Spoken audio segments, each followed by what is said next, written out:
Thanks for joining us. Today we are talking with Laine Dubin, an amazing young woman who is rocking the world right now.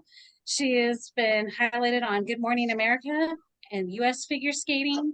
She is an entrepreneur, a college student, a body advocate, and we are so happy to be able to have time to talk to you. Thank you so much. You are breaking down barriers and showing us that there really is a place for everyone in figure skating, which is so exciting to us. So thank you so much for joining us today. Yes, of course. I'm so happy to be here. Now, tell us a little bit about what started your love of skating. You started rather young, right? Yes, I did start young. I was about 5, 6 years old, and I was watching the Olympics, as a lot of young kids do. And then I went to my first public skate with my mom and her friends, and instead of being on the boards the entire time, I was just running laps by the end of that session. And the rest is honestly history. I started and learned to skate, and I worked my way into private lessons and then local competitions. And then I did theater on ice, and now I'm in college and I'm a collegiate skater for Quinnipiac University. Very interesting. Now, a lot of people don't really understand about collegiate skating and what all that entails. I know, a lot of my skaters, when they were like 14, 15 through 18, they're kind of like, there's nothing for me if I'm not going to the Olympics. So tell us a little bit about the collegiate path, would you please? Yeah, of course. Quinnipiac is not quite at the same level as, let's say, the bigger players in collegiate skating, like Boston. So, just speaking from my own experience, it is really just a place to have fun. And it's a continuation of that fun, that passion that you felt in high school and middle school and when you first started. It's just a continuation of that in college. You get ice time if you have a rink that's on your campus. And if you don't have a rink that's on your campus, usually people will carpool and stuff like that to the rink. In my case, I have one coach for our entire team, and they oversee showcase stuff, things that we put out for our winter and spring exhibitions, our programs for that, as well as helping us when needed when we're working on our individual elements throughout club practice. So there's that aspect. We all do off ice warm ups together. We go to competitions together and collegiate competitions. For me specifically, I'm in the Northeast region, so we have 3 competitions a year. Right now, the schedule is one in the fall and two are in the winter spring, and they are just there to have fun. It's not to place or anything like that. You can have those goals, but it's not pressure like it might have been in high school. So it's a really fun environment. And it's really just everyone there for the love of skating because we know that we're not going to the Olympics usually at that Okay. point. So it's really just having fun with the craft and the artistry that figure skating has. Amazing. I love that there's more to it than just, okay, we're not going to the Olympics because, especially once you hit a certain age, you tell people, oh, I figure skate. And they're like, oh, do you do triples? Are you going to the Olympics? What's the big deal? That seems to be like the number one. So I love that you're getting it out there that there's more to it than that. Now, what kind of, obviously you love the sport because you're continuing to skating, but what kind of goals do you have in the future for skating? I don't really have any goals right now. I'm more of a go with the flow person. I have a very adaptable personality, so I can go wherever life is taking me. And right now, life is taking me towards a coaching perspective, which is something that I always played with in the back of my head. But I was like, if it doesn't happen, it doesn't happen. And if it does happen, it happens, and it'll be fun. So I through networking, which just happens to be like the biggest thing that you have to do in college to get ahead in your career, applying that to the skating rinks and talking to people and networking like that, I'm able to be a coach now, which is something I never thought I would be. And now I'm coaching this young girl, and I'm loving it so much. I really want to get back into theater on ice, hopefully for an adult team. But being in such a transitional phase in my life, where I don't really know where I'm going to be next, it's hard to kind of tie myself to a certain club, tie myself to a certain team, and give them that loyalty. So I'm kind of bouncing around right now. But if I'm able to help out with coaching, with helping with learn to skate lessons, things like that, I that's my biggest path outside of my individual goals of just continuing my artistry right now because jumps are kind of not really my greatest friend right now. So I'm like, okay, that's not really working out, but that's okay. Skating is a journey. There are other aspects than just jumps and spins and free skate. So I'm really taking more time with presentation, artistry, just feeling myself, feeling how I am with my body on the ice, and really just taking that day by day is what's going on right now. I really love that. Um, gosh, sorry, my brain. That viewpoint of just getting out to skate for the love of it, and that there is so much more than just the Olympics. And yeah, every time I tell somebody I skate, oh, can you do triples? Like that's the number one thing that they say. So possibly coaching in your future. I love the idea that you want to do an adult theater on ice team. Um, what have you ever skated on, like on a synchro team or done I anything have like that? not done a synchro team.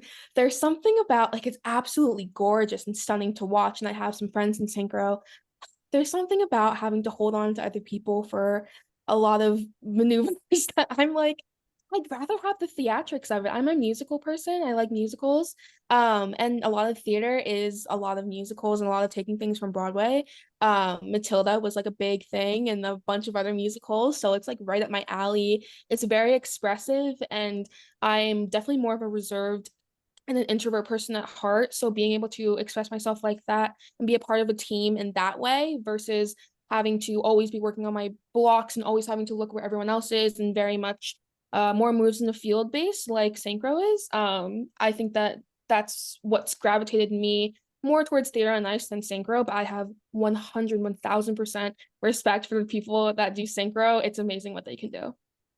Working with my adult synchro teams, like I would do tots all the way to the adults. I really loved it. And you're right, it is a lot about having to worry about what everybody else is doing, not just what yourself is doing. And I love the theater side of it. And you seem to be a very expressive. We watched a lot of your videos and different things, and you just have this effervescence when you skate, you and I'm wondering because I know I'm much older than you. So when I skated, it was a very different world. There wasn't so many options. There wasn't like a lot of theater on ice. You either skated Olympic path, competitive, or you went to coaching or shows, and then that was pretty much it. And I know like I had a great club. We had all kinds of people, and everybody was welcome, everybody was encouraged. We would go to competitions and you did not feel that same thing.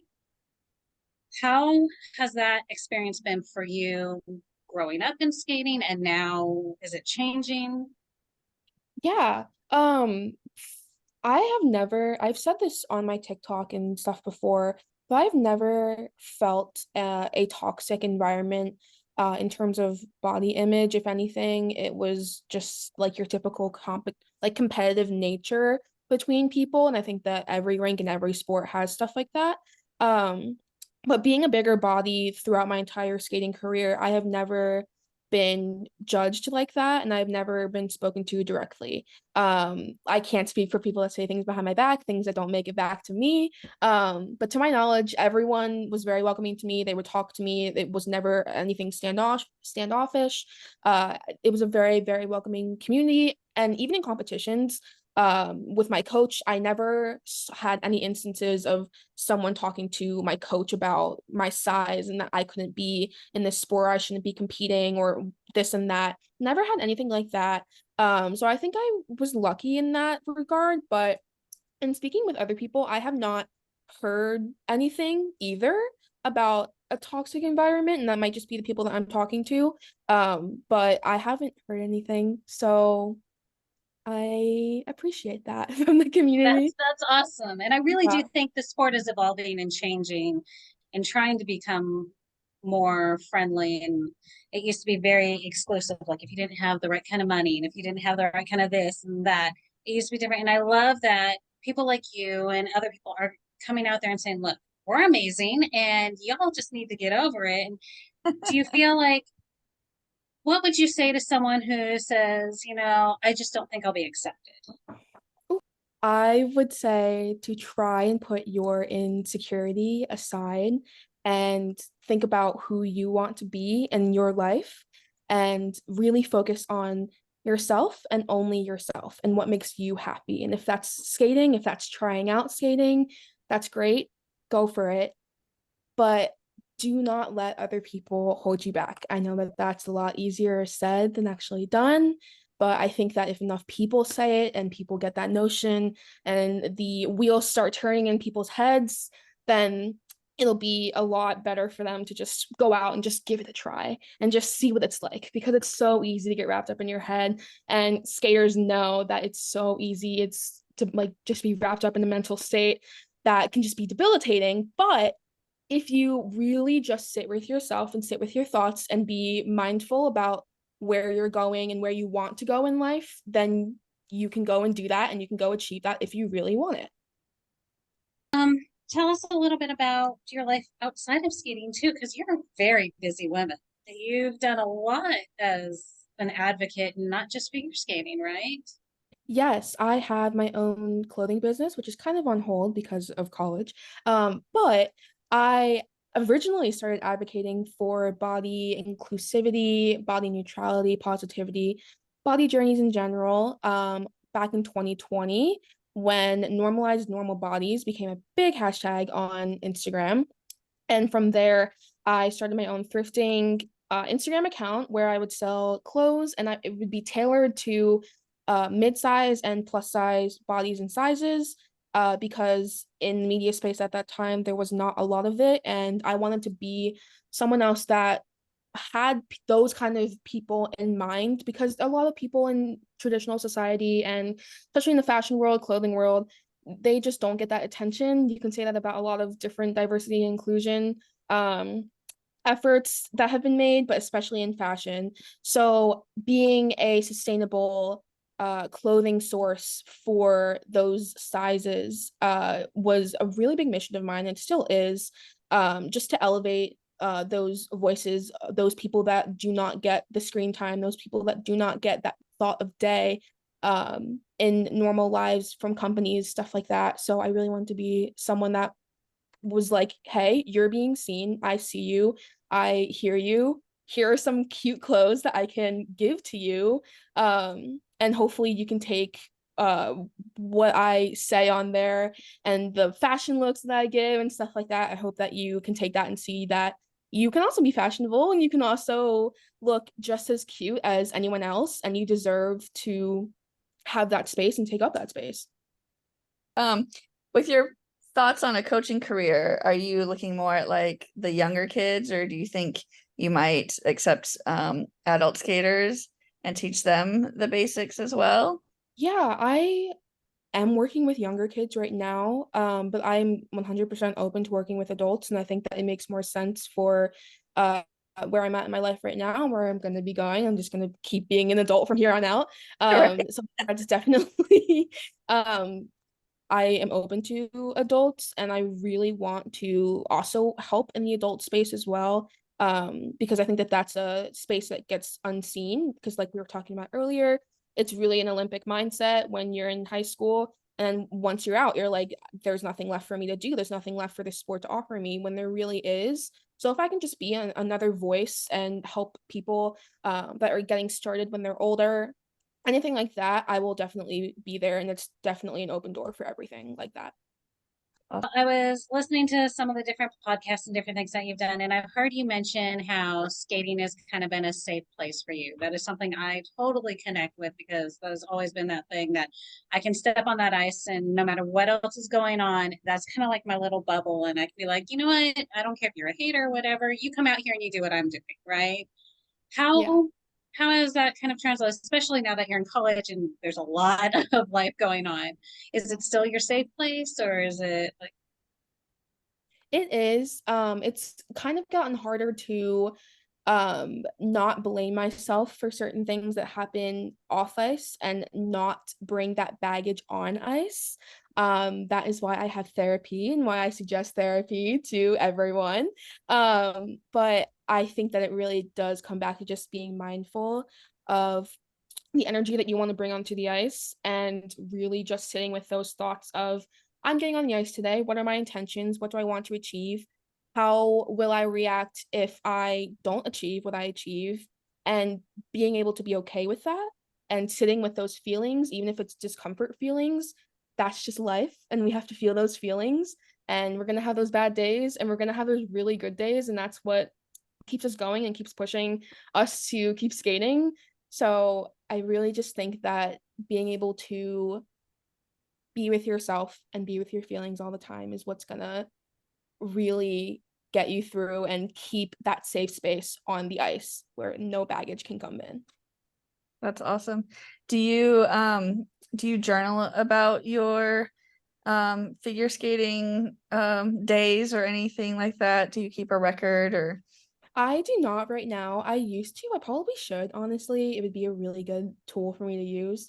But yeah, right now I'm just kind of skating as a hobby more than like a sport. And I'm really just giving myself no expectations, which is really nice. Just being able to get myself on the ice and just to do what my body can do that day and to be proud of myself for what I was able to do that day and being on the ice that day. Um, but yeah, I definitely would recommend journaling. Like no, journaling can only help, it can't hurt. So yeah, I was just curious about your process. yeah. Yeah, I love just when I have the time and the money being able to just get on the ice and um hearing your blades cut through that fresh patch. So yeah. So tell me a little bit about you're skating for the love of it now. What motivates you to get out there and just keep being fresh on the ice? Right now, I think it's just that I need an outlet. I need a creative outlet. I'm a very creative person, and my professional career and academics can only take me so far. I need something else to let off steam, and that's figure skating. And nothing that I do right now helps me connect with my body as much as skating does. And how like the feeling that I feel on the ice is just unmatched to anything that I could do off the ice. So I think that that's my biggest motivation. The Okay. other thing is the community that I have online. I went viral back in February, and since then there's been a growing audience and a consistent audience of people who leave comments on my videos, and they're like, this makes me feel like I can skate again. And just being able for them to see a body like mine out on the ice really like solidifies that I have a place on the ice as well, and that I can show other people that they also have a place on the ice, and that there can be a safe space, whether it's online or whether it's with your skating community in person. So that's something else that really motivates me, is seeing other people being like, oh my gosh, I can do that too. And that goes for all media forms, but specifically social media and TikTok for me. Right. Yeah, I think one thing that I struggle with, and I might have mentioned this earlier, is just having that energy to go out and get on the ice. And but I know that every time that I do finally get out there and skate, I always feel so much better. So um I think just keeping that motivation up and going out there even when you just don't feel like it is really good. Yeah. Well, you are truly inspiring and we just love it. Now, how do you feel about becoming this advocate that you kind of like, I mean, you've been on Good Morning America, US Figure Skating has highlighted you. Is this something that you're like, yes, I want to go out and I want to continue being this advocate? Or you're just like, oh my goodness, I'm a little overwhelmed right now. It kind of hit me by surprise. I've been in this like industry, let's say, for 3 years now, like since 2020. So I had my big, let's say, like boom back in that first year that I started my thrifting community, and that was the first time that I really saw that people were resonating with not feeling represented and not feeling seen in media and in fashion and being thought as an afterthought. So that was the first time, and then continuing that business for now 3 years and integrating my skating career into that. I am not feeling overwhelmed anymore. I definitely was back then because I was a senior in high school, and now I have a little bit more perspective as a college student, and growing into my adulthood I'll have even more perspective. But I feel very confident in being an advocate, and I think everyone always wants to have a personal mission in their life, goals that they want to do, legacies that they want to lead on to this world. And I definitely think that this is something that is growing into my mission and my purpose of being on this earth. So Nice. You are so well spoken. I love I love chatting with you. I love listening to the different interviews because you're just so exciting to talk to. And so thank you. We really appreciate what you are doing because it is very important what you are doing. You know, getting that out there, not just for figure skating, but as a whole, being an advocate and stepping up for anybody. So, and sometimes it can be hard and can have a little sting from ignorant people. So we appreciate you. yeah, of course. Thank you guys so much for having me. I really appreciate it. You guys are doing amazing things as well, and I'm so happy that I am able to speak with you guys and have another platform. So, two things. One is, do you have any projects or anything that you're working on that you want to talk to us about? And the other is, you're amazing. We want to follow you more if they haven't heard from you. So, how do we find you and how do we follow you? I do not have any projects in the works right now. It's just me getting on the ice, and whatever comes of it, comes of it. I'm starting skating videography, kind of like on ice perspectives. I really want to be the female version of him. I would love that. So that's a project on the horizon, I guess, in the next couple years of my professional career. But besides that, you can follow me on Instagram and TikTok at Laine Dubin. Wonderful. And that's spelled Laine. Yes, LAINEDUBIN. Perfect. Marshmallow's like, you're getting too much focus here.